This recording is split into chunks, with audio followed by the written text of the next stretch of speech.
Samsung S25 Edge যেটি বেশ slim and minimal ডিজাইনে লঞ্চ হয়েছে অ্যান্ড ফোনটির রিভিউ কিন্তু এই মুহূর্তে অনেকেই দেখেছে, বাট ফোনটির ডিসঅ্যাসেম্বল ভিডিও কিন্তু অনেকেই দেখেন নাই। দ্যাটস ওয়াই আজকের ভিডিওতে আমরা জেরি এভরিথিং এর স্যামসাং S25 Edge নিয়ে করা ডিসঅ্যাসেম্বল ভিডিওটির উপরে রিঅ্যাকশন দিব। সো আমি একা একা কেন দেখব, let's watch together. Smartphone even thinner than this new S25 Edge. The Edge is sitting at 5.8 millimeters thick, and the new Apple 17 Air, if the rumors are true, is 5.4. Well, এখানে যেটি বলছে Samsung S25 Edge থেকেও কিন্তু slim smartphone কিন্তু launch হবে অ্যাপেলের 17 সিরিজের 17 air. And এই ফোনটি অলরেডি আমরা অনেকেই কিন্তু দেখেছি 17 এয়ার ফোনটি কিন্তু অনেক স্লিম করেছে, যেটি স্যামসাং S25 Edge থেকেও slim. 5. Not including the camera bumps, obviously. For some reason, we just pretend that part of the phone doesn't exist. Today, we'll tear apart this new S25 Edge and speculate on how Apple might be trying to do the same, but better. Getting her open is actually pretty easy. Samsung has installed the super thin Gorilla Glass Victus 2 on the back, but with enough heat, the waterproofing adhesive underneath the glass softens, and I can slice it away with my JerryRig knife while lifting it up with some patience and a suction cup. Keep in mind that the glass and titanium are extremely hot at the moment, and it kinda hurts to hold on to, but my mom didn't raise a quitter.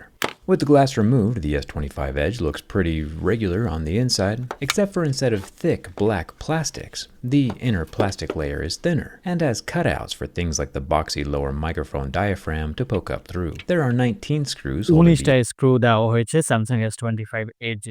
So খুলতে গেলে 19টা screw আপনাকে খুলতে হবে। inners to the frame. These will all vary in length and color, so try to keep them organized. And definitely don't sneeze at any point during the repair procedure. There is one Lego-style ribbon connecting the loincloth-style wireless charger to the motherboard. The S25 Edge can wirelessly charge at 15 watts, but it does not have the internal circle magnets to lock the wireless charger into place like the iPhones do. I also think it's interesting that the wire inside this copper coil narrows in diameter as it nears the center of the circle. This probably has something to do with science. I'll unplug the battery just like a little Lego. The display ribbon, the charging port ribbon, and the signal wire ribbon are all held in place with the same Lego-style connectors. At first I thought these connectors looked more slim than usual, but after grabbing my regular-sized S25 Ultra and popping off the motherboard plate and taking a closer look, both phones match, which is good. It means Samsung is reusing the same technology they have in other phones, instead of having to invent a whole new method of connecting connectors. I imagine Apple will do the same. However, the regular S25 Ultra is 2.4 millimeters thicker than the S25 Edge, and we need to find out where those 2 millimeters got subtracted from. Coming down to the loudspeaker stereo plastics, we can see that the vibrator motor that sits above the ultrasonic fingerprint scanner is super thin. And that's a start.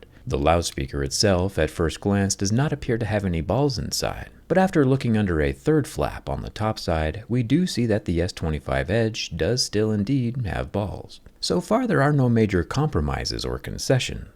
There's 2 more Phillips head screws holding in the 25-watt USB-C port. This guy is interesting since there is no housing on the port itself. It's just the bare pins and uses the titanium frame of the S25 Edge as the housing to guide your charging cable onto the pins. It's rather creative and does help save space. I can pop out the SIM card tray and remove one more screw that holds the lower daughter board, which has the microphone and loudspeaker contact pins attached to it. Surprisingly, the water resistance of the S25 Edge looks normal on the inside. Samsung is using the normal waterproofing mesh over the loudspeaker opening, but instead of it being parallel with the phone frame, it's tilted at an angle. The microphone membrane looks pretty regular as well, and when it comes to the battery, I think Samsung's new removal method is the best in the industry.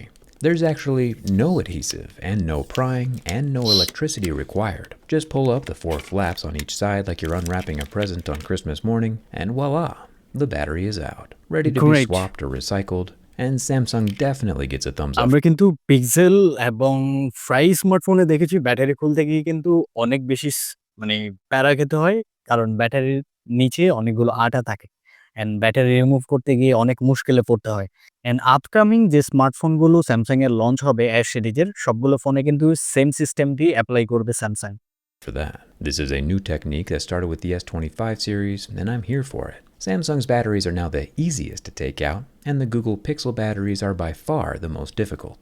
This Edge battery has been downgraded to 3,900 mAh, but that's still more than an iPhone 16 Pro.